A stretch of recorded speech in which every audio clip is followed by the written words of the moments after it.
ఇప్పుడు జనరేషన్ పిల్లలకి సినిమాలు చూడాలంటే మొబైల్లో కానీ ఎల్ఈడి టీవీల్లో కానీ నెట్ కనెక్షన్ పెట్టుకొని ఓటీటీలో అయితే చూస్తున్నారు. కానీ మా 90s జనరేషన్కి అప్పట్లో అందరి దగ్గర టీవీలు అందుబాటులో ఉండేవి కావు. ఎవరో ఒక ఇంటి దగ్గర టీవీ ఉంటే అక్కడికి వెళ్ళి అందరూ చూసేవాళ్ళం. అప్పట్లో మా నాన్నగారు టీవీ కోసం అటు ఇటు తిరగడం ఎందుకనేసి ఈ టీవీ అయితే కొన్నారు. ఈ టీవీ ఏమో 2000 ఇయర్లో కొన్నారు. ఈ టీవీ కొనైతే మొత్తం 26 సంవత్సరాలు అయ్యింది. ఈ టీవీలో అయితే మా నాన్నగారు అయితే వార్తలు, మా అమ్మ అయితే సీరియళ్ళు, నేను మా అన్న అయితే టీవీ ప్రోగ్రాంలు, కార్టూన్లు, సినిమాలు ఇలా ఎన్నో చూసాం. ఓల్డ్ ఈజ్ గోల్డ్ అని మన పెద్దలు అన్నట్టు ఈ టీవీ అయితే 26 సంవత్సరాల వరకు చాలా చక్కగా పనిచేసింది.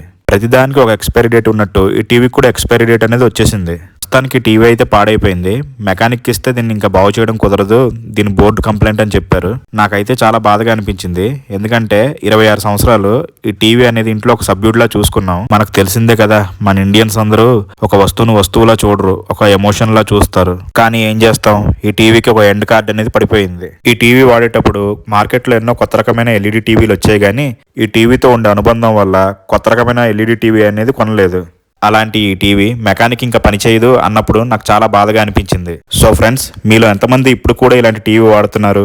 వాడే వాళ్ళు ఉంటే కామెంట్ బాక్స్లో కామెంట్ చేయండి. అలాగే ఎంతమంది 90s జనరేషన్ కిడ్స్ టీవీ లేక వేరే వాళ్ళ ఇంట్లో టీవీ చూసారో అది వాళ్ళు కూడా కామెంట్ బాక్స్లో కామెంట్ చేయండి.